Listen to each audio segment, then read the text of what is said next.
All right. So, Ashaji, please chant the Ichha Dvesha Samuthena. After that, there is a word by word meaning. Please say that. I'll bring the focus to that.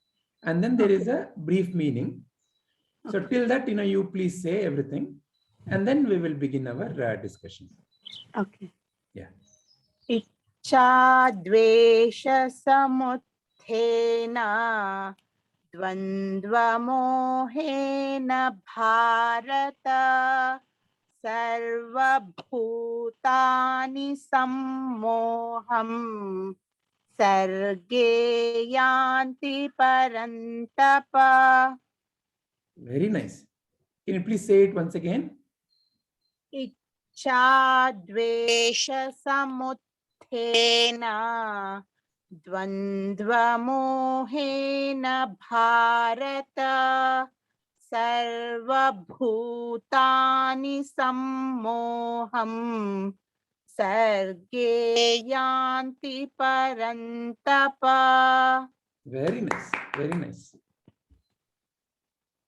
Can you please read the word by word meaning? Yeah. Ichha Dvesha Samuttena, arisen from desire and aversion. Dvandva Mohena, by the delusion of the pairs of the opposite. Bharata, O Bharata. Sarva Bhutani, all beings. Sammoham, to delusion. Sarge, at birth. Yanti, are subject. Parantapa, O Parantapa.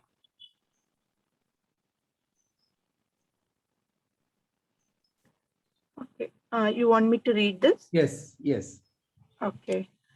Oh, how do I pronounce that? Sion, Sion. Okay.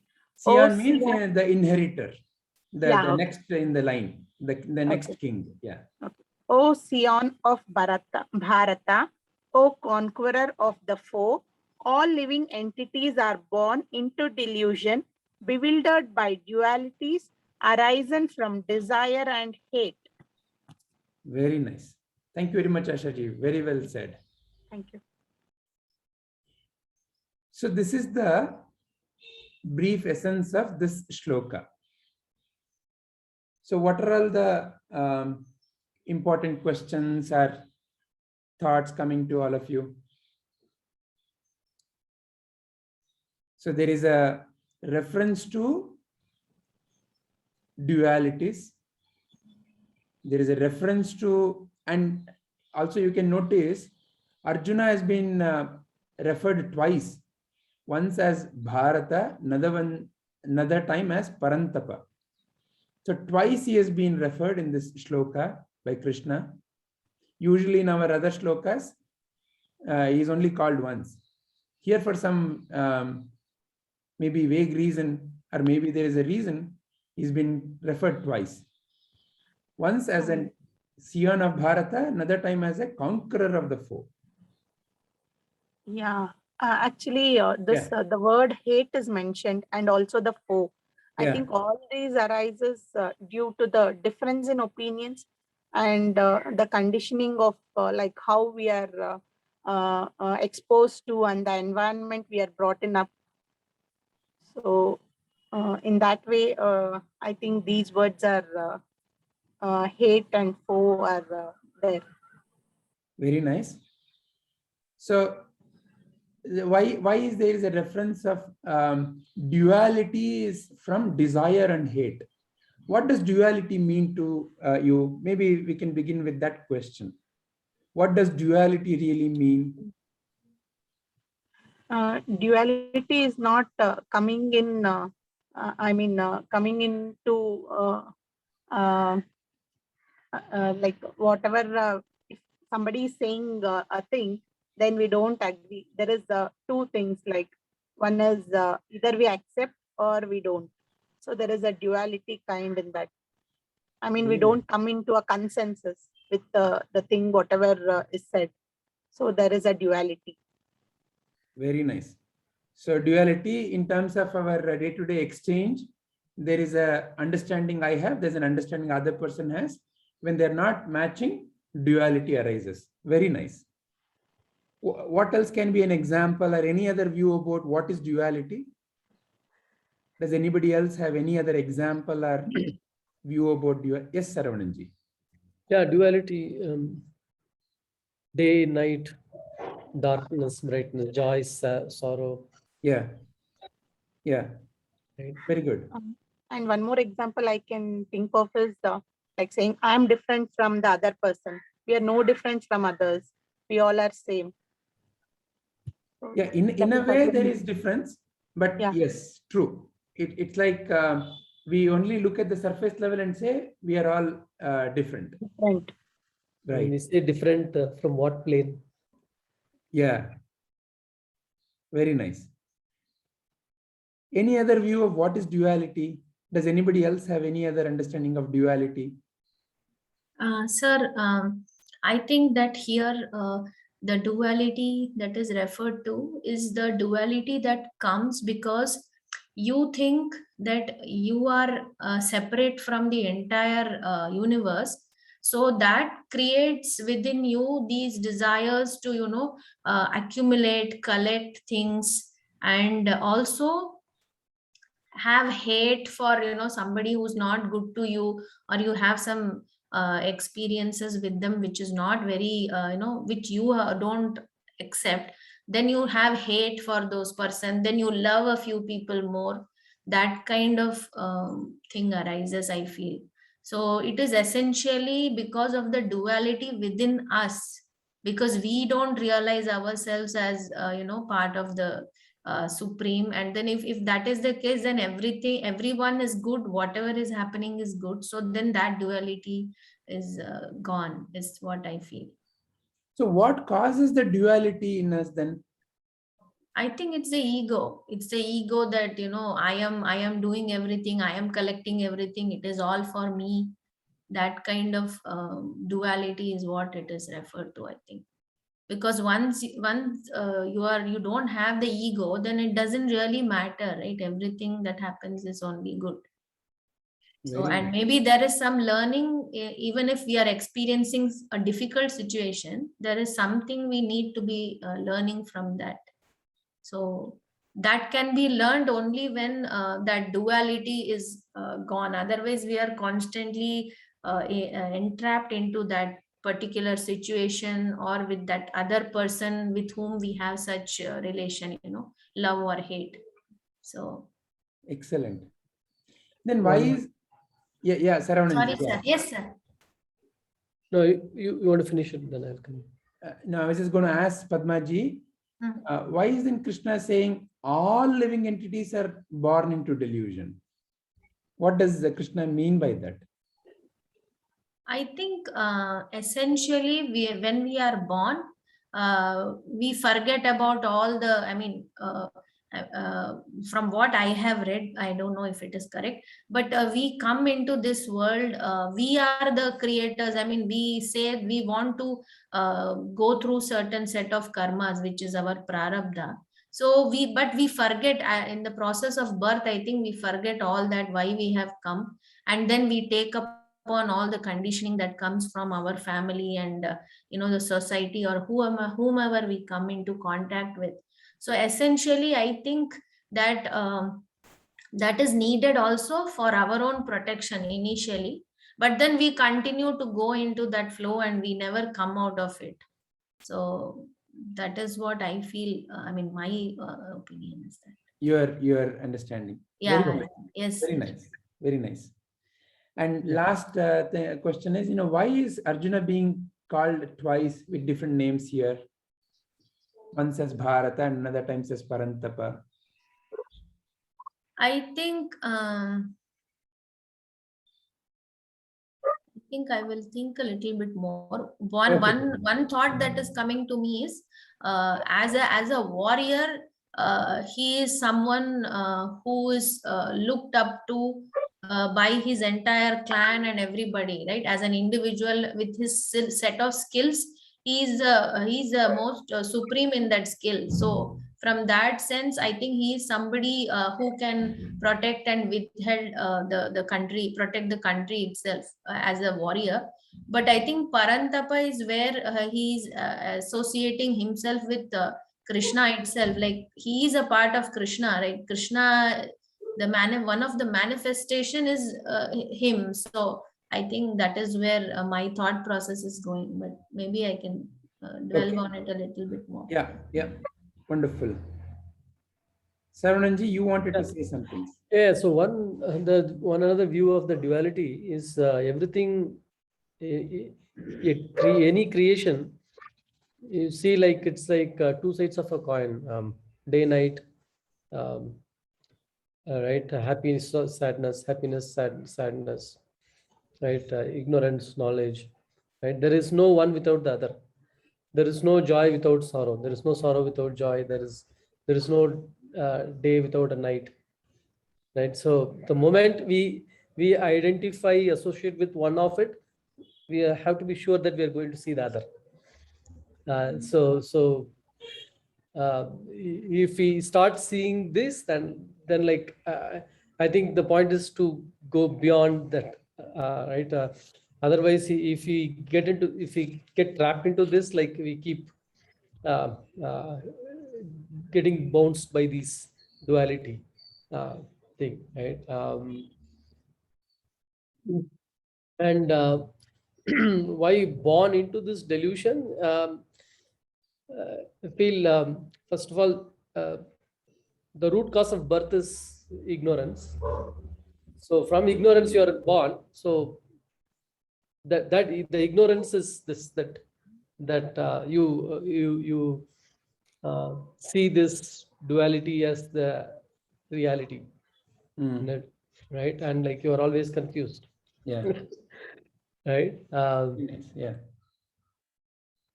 It's yeah. So and only jnana, knowledge, can take you beyond that plane, to go beyond seeing this dualities and getting bounced by these two extremes. Very nice. Yeah. And why do you think there are two references to Arjuna here? Yeah, I'm not sure about like what is bigger, like deeper meaning of the Sion of Bharata. Maybe that will explain why he's. I think he's trying to tell him of his dual nature as well. I'm just guessing, but I would like to see. Okay, excellent. Yeah. How about Ashaji, Shilpakalaji? Do you have anything to share on this? Yeah, actually, the duality, once again, what I thought is duality is always like a confusion, whether I choose this or that. So with the duality, there is no like, we don't concentrate on a single thing. So that is where Krishna is trying to tell about duality. Are you there, Ashaji? Am I audible? Now you are audible. Yeah. Now suddenly I felt it. We lost your voice.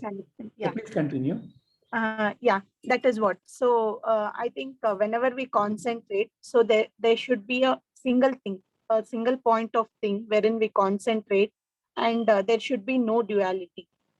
So duality brings in confusion, like whether I choose this or that. So that confusion should not be there. So I think in that way, Krishna is trying to give us a message. But in life, you have to make choices. You have to decide, okay, which dress I want to wear today, which breakfast I want to make today, who do I want to talk today. So there is choices to be made. Yeah, correct. But then we'll have to make a single choice.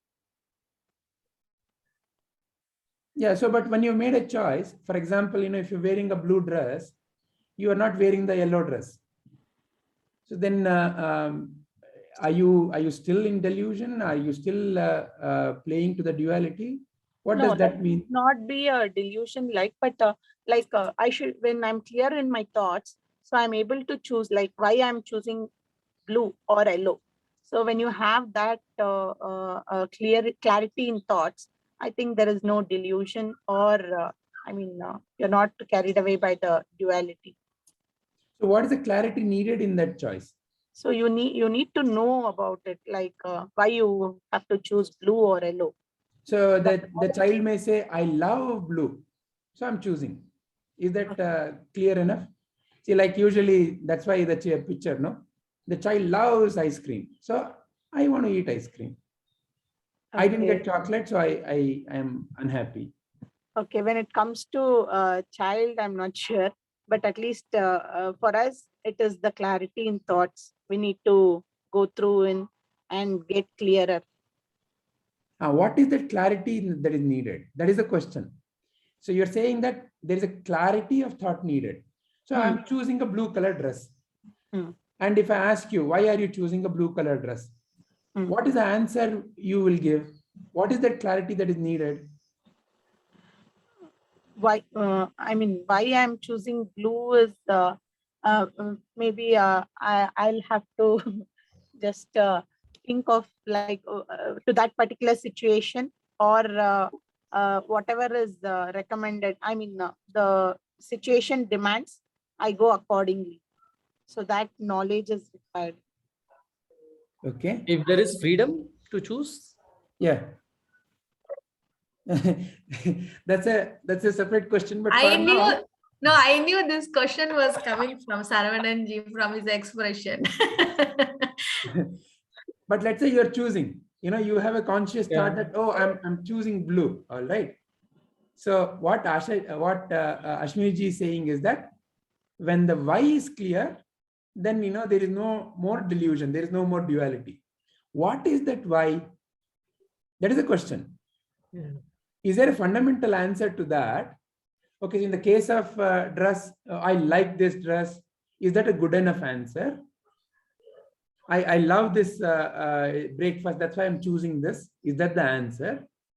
So what is that right answer? What is that right clarity I need to have in my mind about how I am making the choice?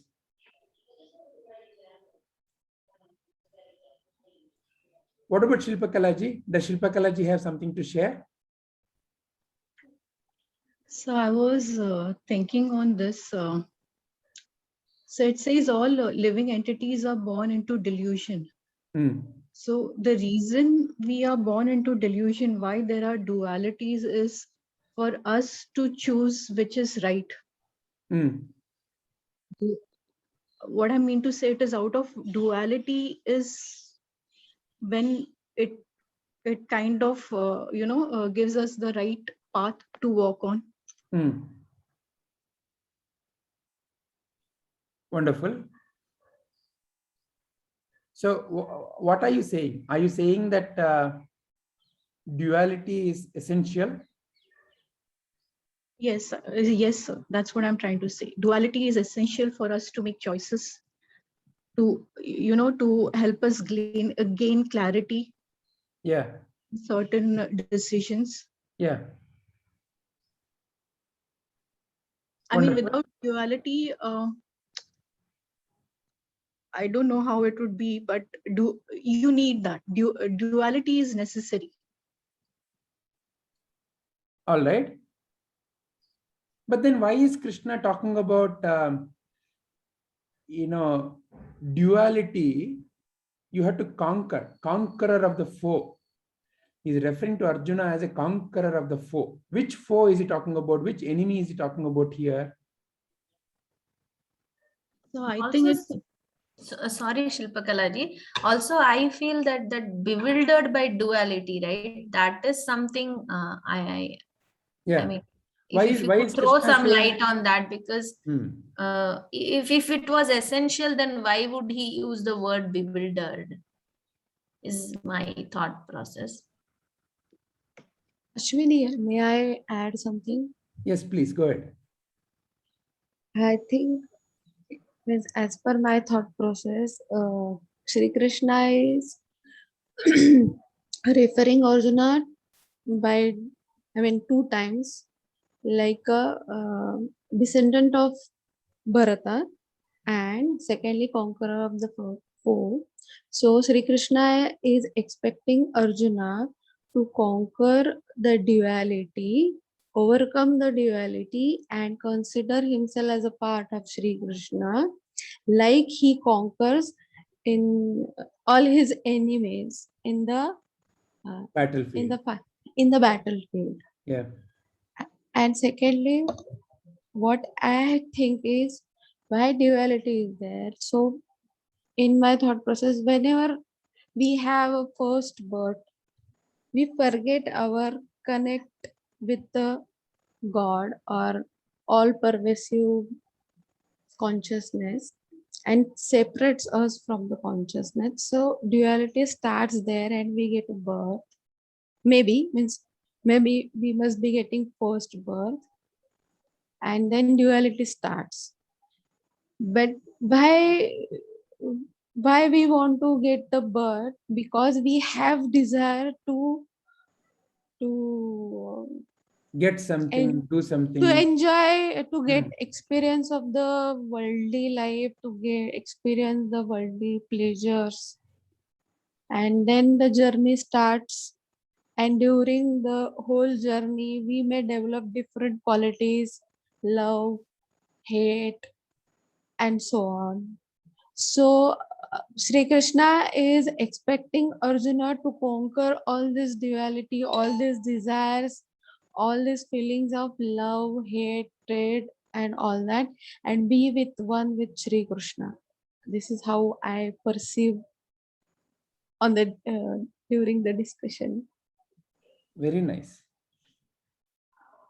So, what is your fundamental nature? Your fundamental nature is completeness. You're fundamentally Sat Chit Ananda. You're complete. However, that completeness, from where or from when that completeness becomes deluded into I'm incomplete, when you see an ice cream and you eat that ice cream and you feel, oh, very nice, I want that ice cream. And somebody gives you a vegetable and you say, I don't like vegetable, I like ice cream. So as you start developing raga and dvesha, like and dislike in life, you start flowing in one direction and you do not accept the other thing. I like people who wear white dress. I hate people who wear black dress. So it may be conditioning, meaning, people around you may be speaking like that. And you just, as a small child, that comes into your mind. And you have not yet developed viveka. You have not developed your own way to discriminate that. So you are a very pure, innocent being, fundamentally. But the mind that has been given to you receives everything through the senses.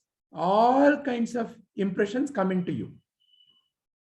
And when those impressions come into you, there is no discrimination yet to say right, wrong, in the sense that this is to be accepted as the life practice. This is not to be accepted as a life practice.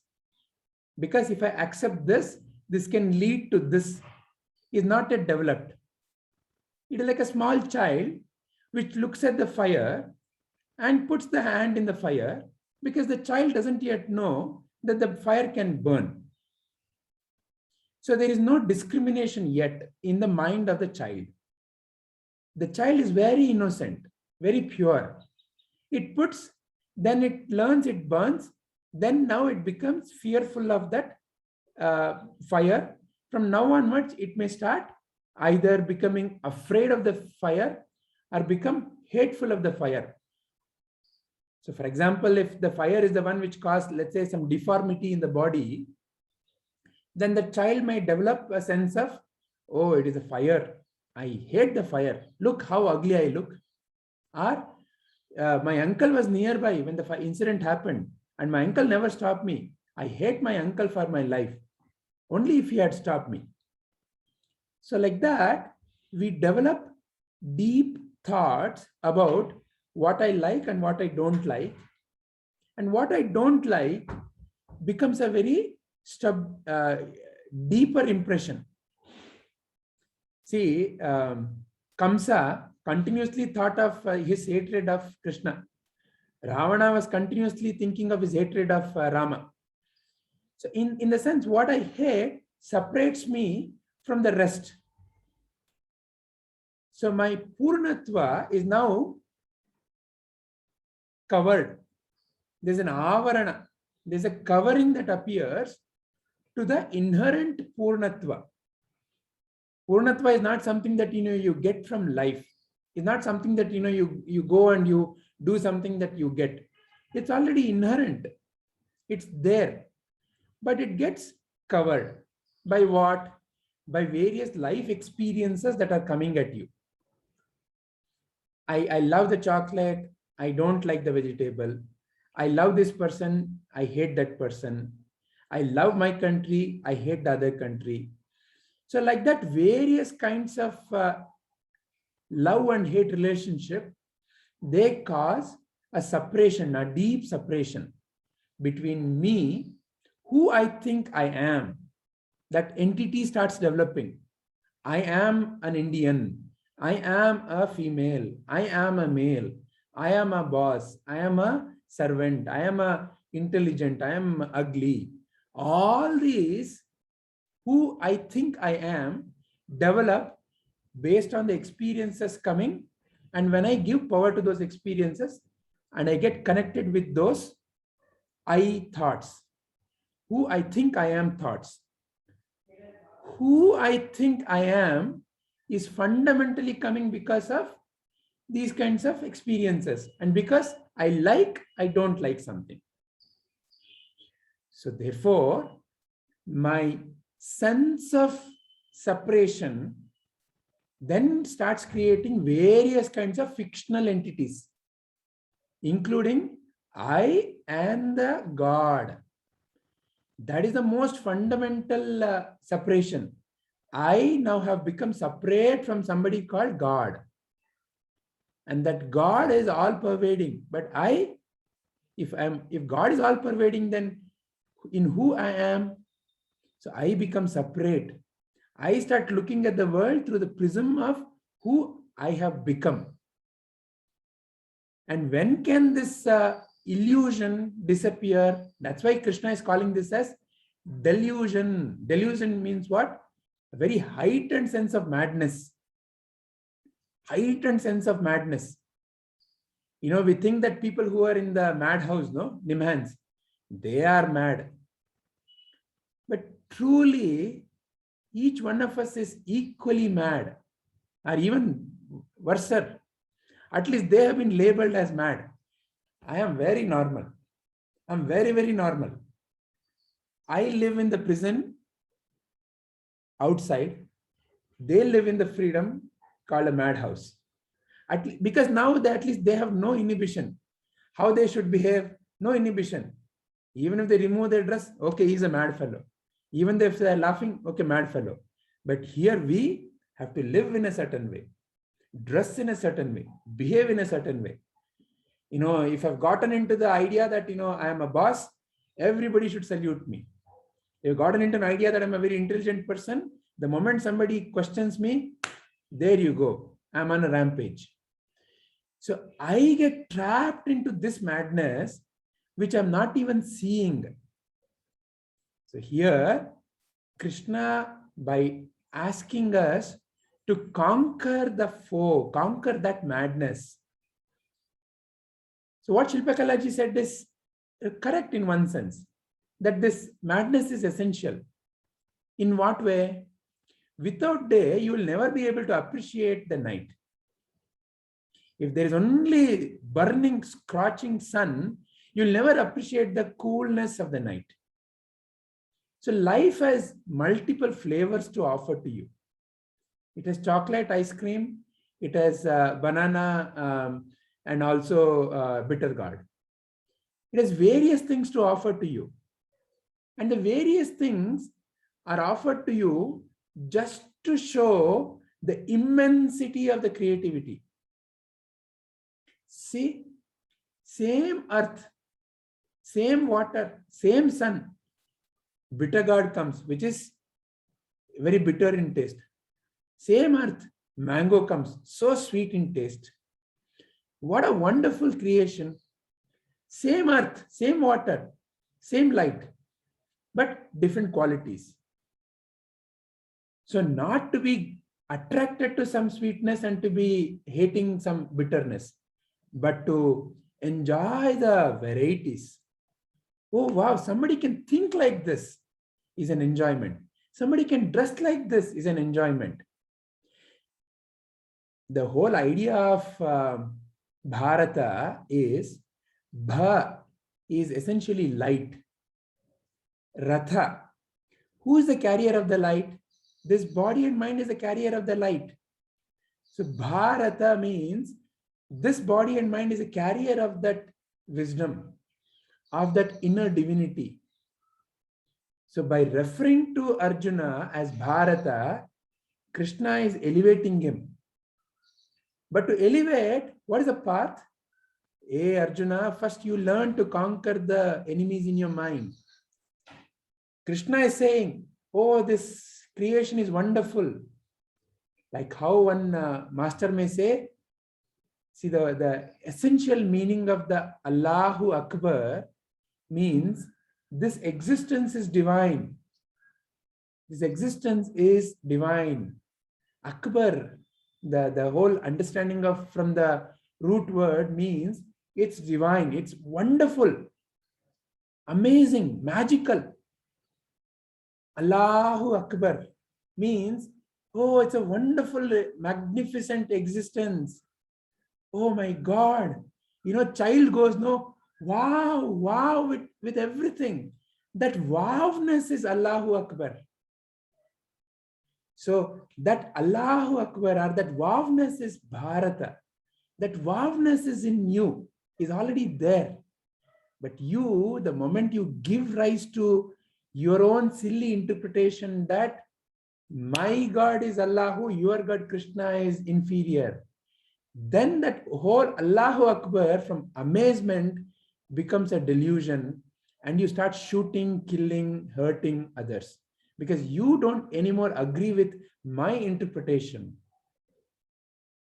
So you see, we get into all sorts of fighting in the world, and that fighting is in various degrees. You know, what we are seeing in Afghanistan is the, you know, kind of like the very heightened degree. But that is in each one of us in a very subtle way. That's why the Samudra Manthana story. There is both Danavas and the Devatas in us. Devatas have at least the possibility of evolving beyond the duality. Danavas, they're so deluded, they have no hope. Only when they realize that they have to come out of it, then only there is a hope, which is the story of the Bali Chakravarti.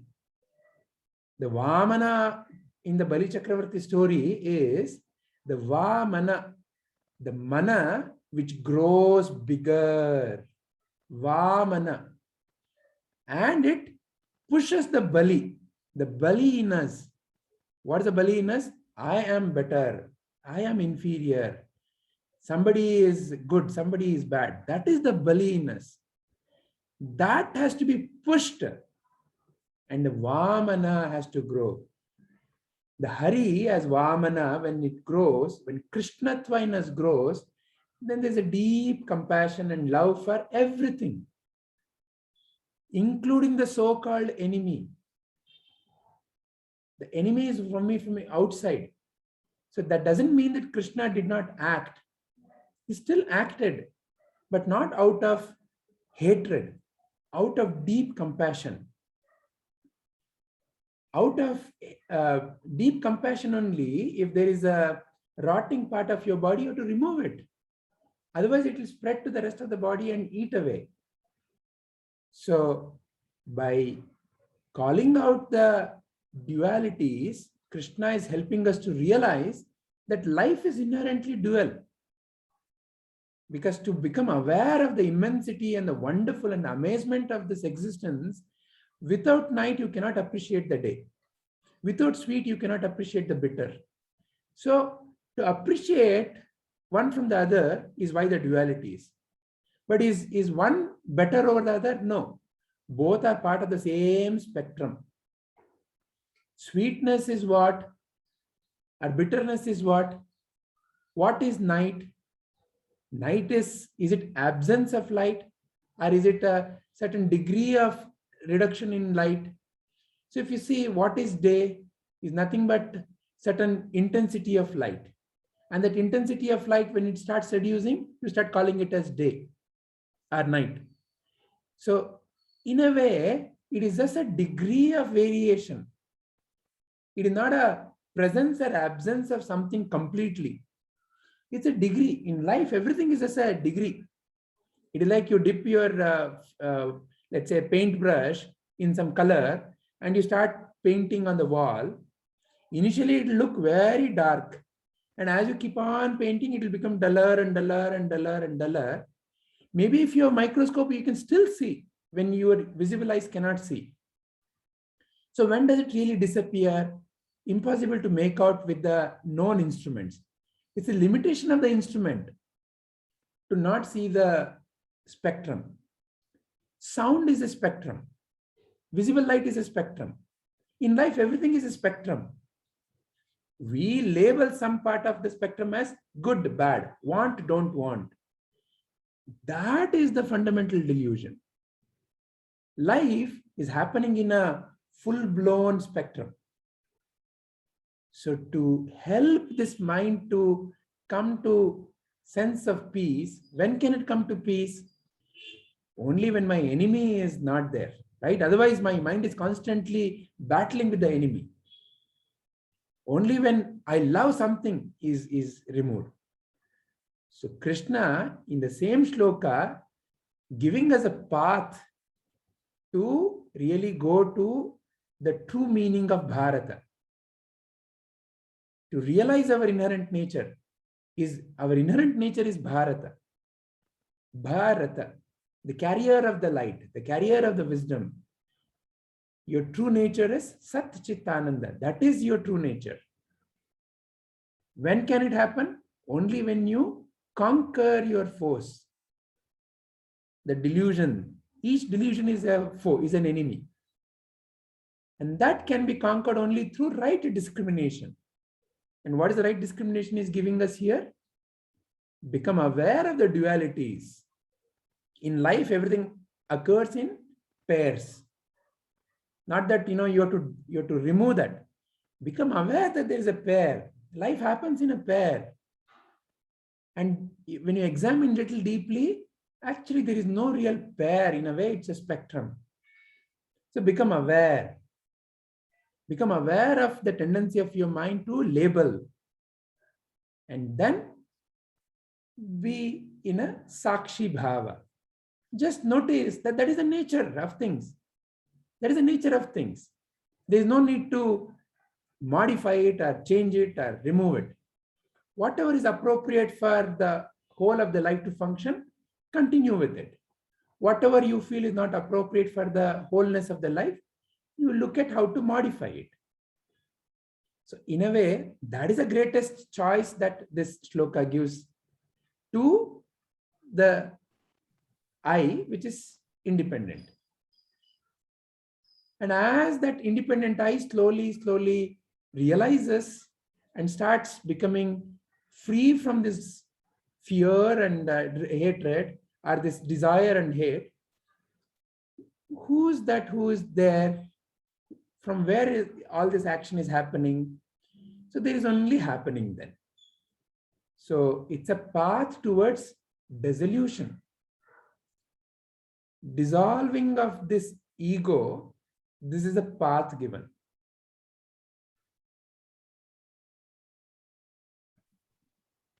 Ashaji, you want to share something? Yes.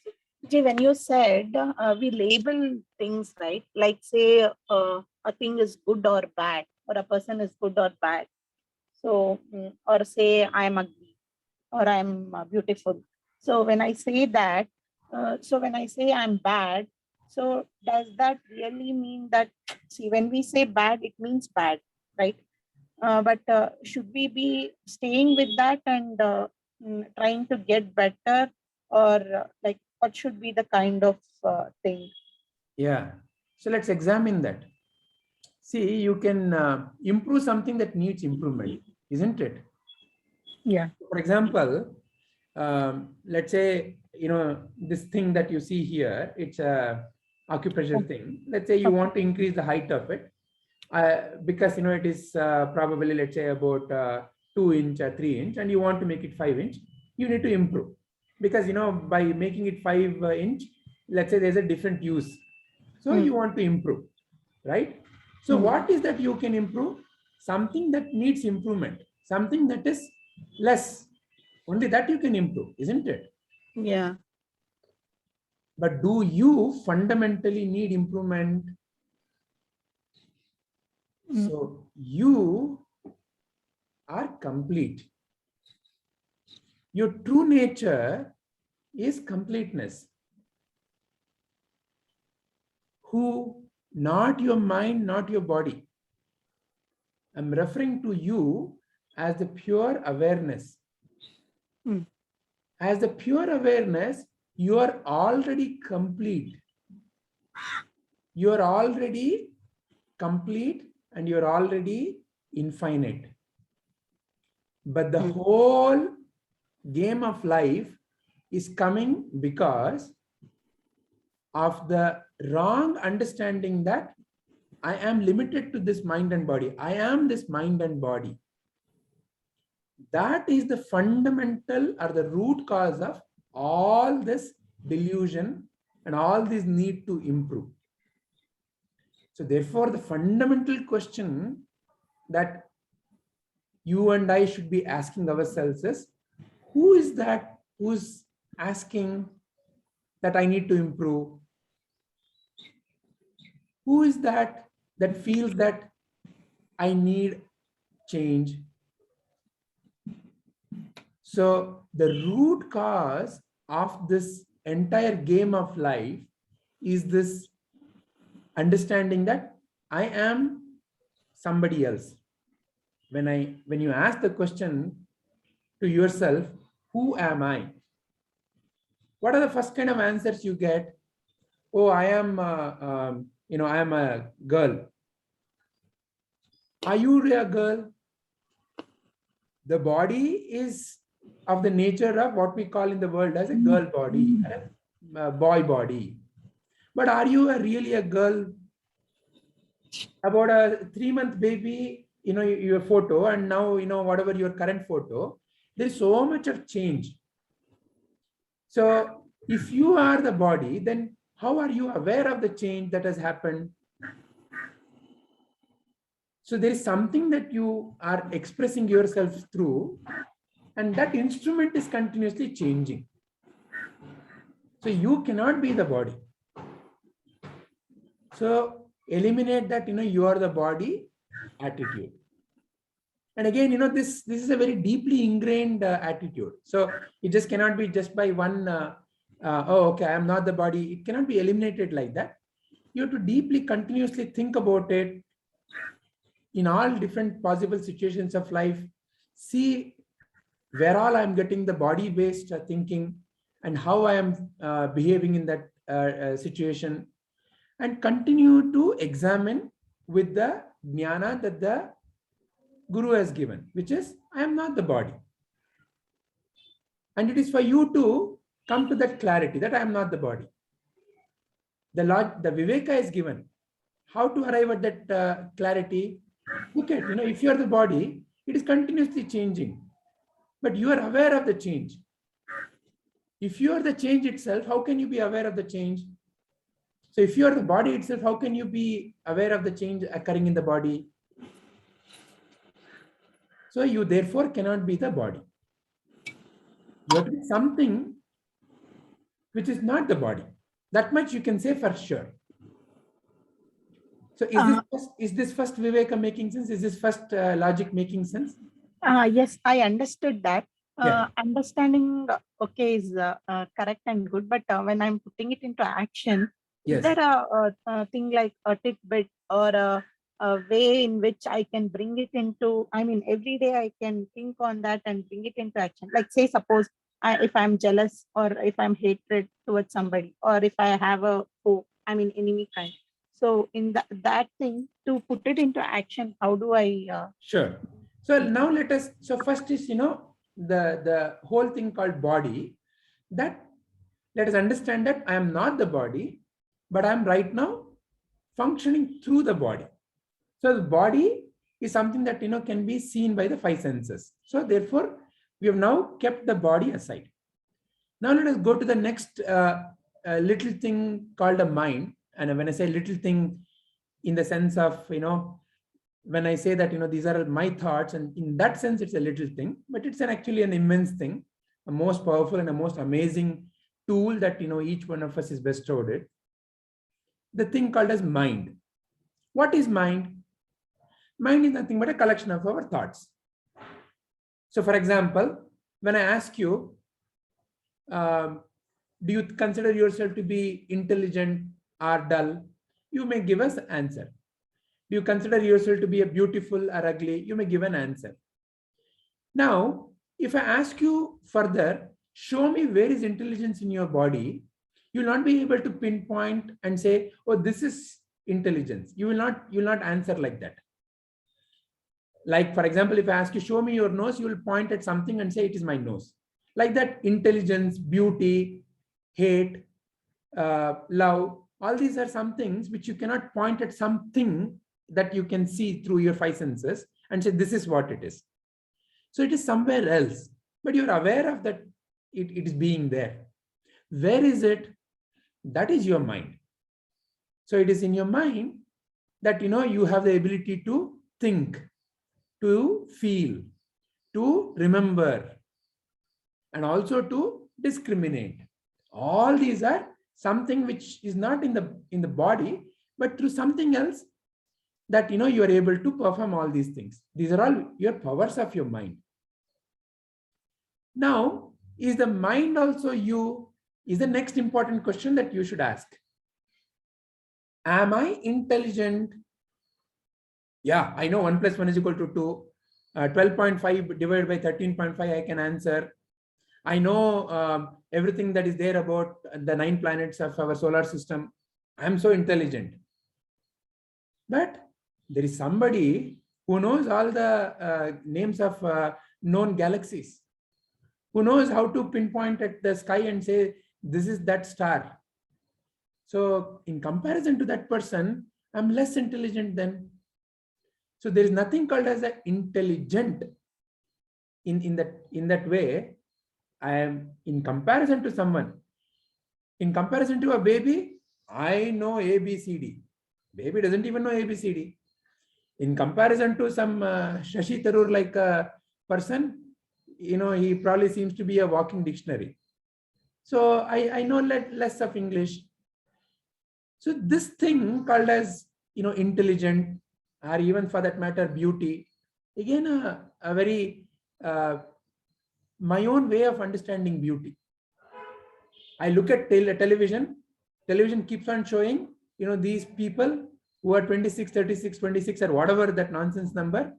And they say, this is how a female beauty should be. They show somebody with, ripping muscles and say, this is how the male body beauty should be. A beautiful person wears this kind of a dress. A beautiful person talks like this, behaves like this. All these are various kinds of signals that come into me through various things in my society. And I start getting connected to, oh, this is beauty. Who's beautiful? Aishwarya Rai. So now somebody who doesn't look like Aishwarya Rai is not beautiful. And Aishwarya Rai comes and also sells us what? Fair and lovely. You go to sun, but you don't become dark. You wear fair and lovely. So now what we do with that? We start wearing tons and tons of that fair and lovely. Not only women. I'm not talking about only women. Even men fall into that. Fair and handsome. Tons and tons of fair and handsome has been sold and is being sold. From where is this delusion coming? This delusion is coming because there is a sense of beauty that has got created, a definition of beauty. And where is the definition? In my mind. Now the definition is the one which has created a boundary. So now I start comparing. Is this person beautiful? No, no, no, no, no, not at all. Look at the color, look at the nose. No, not at all. It cannot be beautiful. Because now a definition of beauty has been given to you. What is the normal blood sugar level? There is a definition that has been given to you. We never question from where all these numbers are coming. How did they really arrive at this number? What is the normal blood sugar level? Yesterday, let's say you have eaten a lot of holige. You love holige. You've eaten a lot of holige last night. Today morning, you look at your blood sugar level. It shows 350. Oh my God, you have diabetes. I'm not implying that, that the measurement is wrong. I'm saying that we can easily be conditioned by giving some numbers. Where did they measure? In which lab they measured? What kind of people they measured it? Is that measure applicable to all population? Very recently, one of my friend, he got a brain tumor. And he was telling me, he got operated also, he's now recovering. He was telling me that, his a particular brain tumor is a very rare phenomenon. Okay. It is supposedly mostly in women. So he is not a woman. Second, it is supposedly even in men, mainly in white, that is the Caucasian men. And even in Caucasian men, it is 1 in 10 million. See, when you look at all these statistics, he is a Pakka Bangalorean, male, Indian. So he's not supposed to get it. So you see, like this, our mind gets conditioned into various kinds of aspects of life. That is how we start judging good, bad, right, wrong. Who's right, who's wrong? All these things. Where are they? In the mind. In the mind. Now, is it a true phenomena? That is the fundamental question that we need to ask. Is it true? Is it permanent? Is it a constant thing? No. Sometime back when I did not have that information, I did not have that judgment. See, a small baby doesn't hate or love someone just because of the dress they are wearing. A small baby, based on the feeling, it's like a small animals. You might have noticed small animals, no? Baby animals, when a small baby is picking up, say a cat, a small baby is picking up a cat by the throat and taking somewhere. The small baby doesn't do anything. The small cat doesn't do anything. Whereas if you, a little grown up, try to hold it like that, it may start, it may want to kind of bite you or scratch you. What is making that small baby cat behave like that? Have you ever thought about it?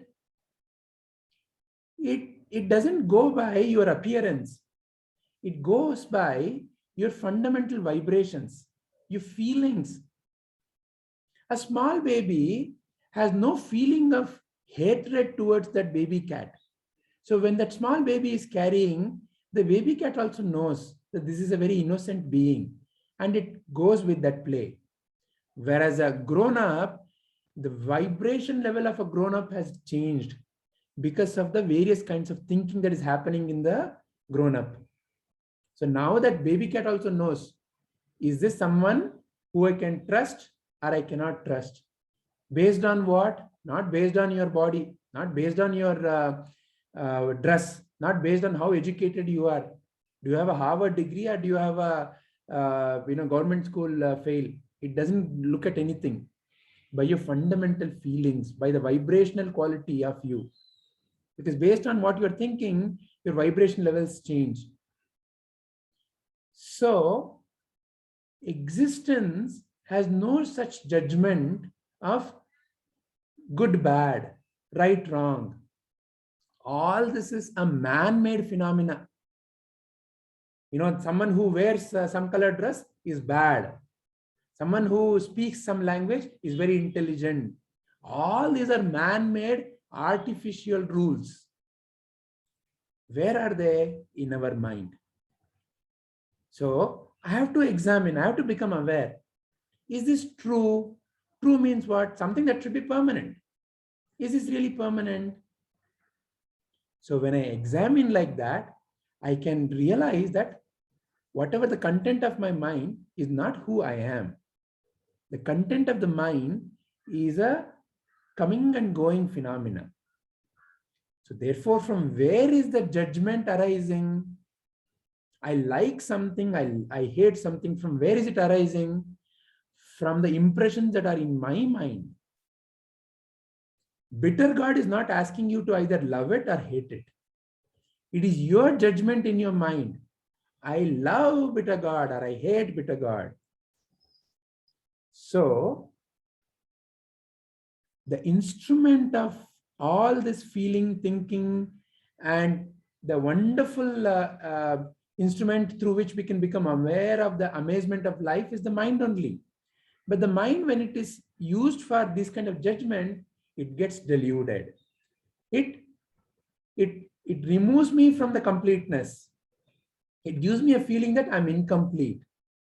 So therefore, Guru gives us the next Viveka. I am not the mind. So the first Viveka is, I am not the body.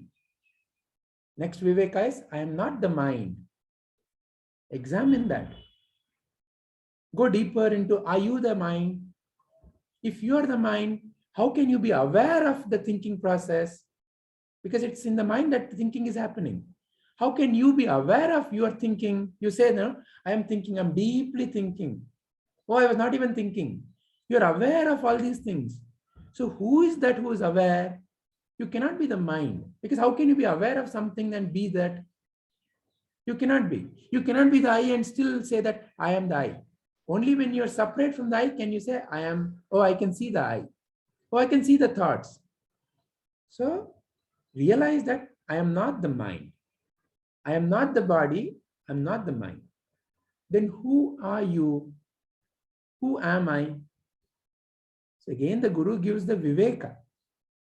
Ajnana. Again, the Jnana is a pointer. Again, it's not to be stuck with that word itself. What is the Jnana the Guru gives? Sachidananda Swarupa Shiva Aham, Shivoham. I am not the mind, I'm not the body, I'm not the mind. I am this Sachidananda Swarupa Shiva Swarupi. Again, through the mind, it is not something to imagine. Oh, Shiva means what? Oh, there is this photo. Some water fountain is coming, some snake is there and Trishula. Oh, then should I dress like that? Is that when I become Shiva Swarupi? No. Realize what is Shiva really means. Realize what is Shiva Swarupi means. Realize what is Sat and Chit and Ananda really means. So Guru therefore gives this Viveka. You are not the body. You are not the mind. But you are pure consciousness. You are Satchidananda Shiva Swarupi. Now it is for me to take that Viveka and to go deeper into that. Again, using my mind only, using my body only, I have to become aware of all this. And then become free in life. So it's a journey of not getting something. You're already complete. So to come back to your fundamental question, Ashaji, hate and love is arising because of incorrect understanding. So the root cause is my own impressions that are there. So therefore, to examine using the Viveka that the Guru gives and to become deeper in different circumstances. When I'm behaving in life, I have the ability to watch myself behaving. When I kind of take a step back in my mind, and when I watch what I am saying, I can become aware from what feeling I'm saying. Am I saying this out of hatred? So I can see what is hatred. Have I ever watched what is really hate in my mind? So some impression comes. You are, say for example, somebody says, you're donkey. Suddenly some impression based on that, some response goes out. Some immediate reaction goes out. But now I can become watchful. Watch. What is that that particular sound is doing, and watch what is the reaction that is emerging in the mind, because it emerges from a deeper place. All that happens in your life is all within you, because all that is happening in your life is only because of your own mind, your own creation. All that is in your own impressions. So hate happens because of your own conditioning. Love happens because of your own conditioning. So become aware, become a sakshi to that, become aware of that. As you become a sakshi, as you start watching yourself, thinking something, become aware of what is the root thought that I have, why I like this, why I hate this, what has made me love this more, what has made me hate this more. Become aware. Just watch it. No need to, ayo, why I hate that, ayo, I am such an inferior. No, it's not for that. Watching means just becoming a sakshi, becoming a witness. Because all that is within you. So there is nothing to be more proud of about something or inferior about something. Just be watchful. Just start watching.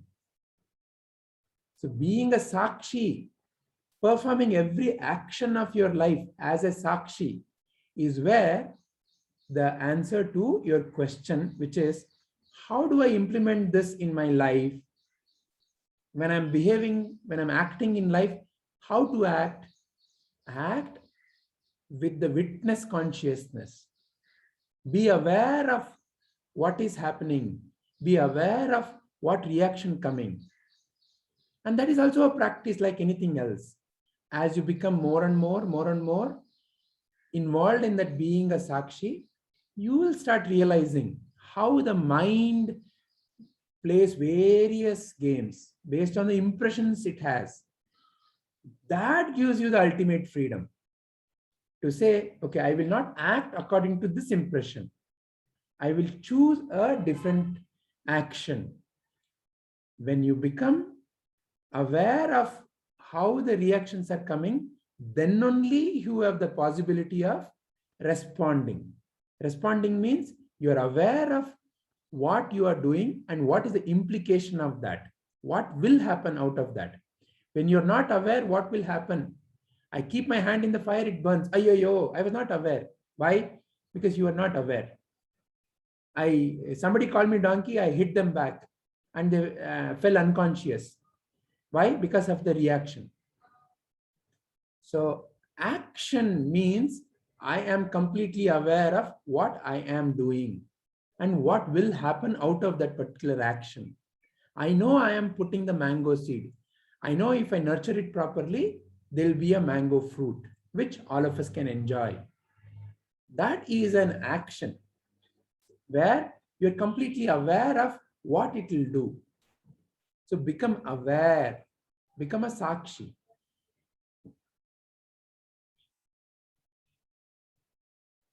Does that bring clarity to your question, Ashaji? Yes, Ji. Thank you. All right. Then shall we conclude our today's contemplation? Yes, Ji. All right. Oh.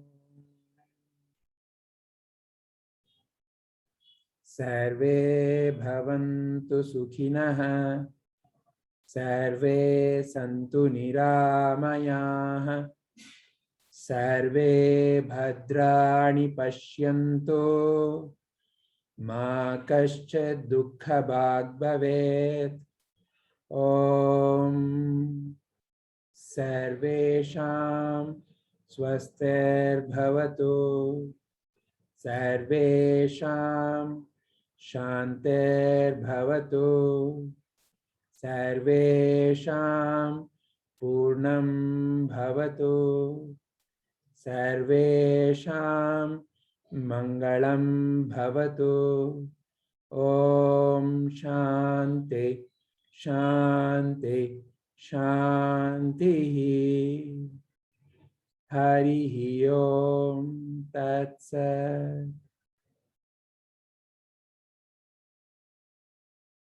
See, Ashaji, we began our satsang with Asatoma Sadgamaya. There's a seeking.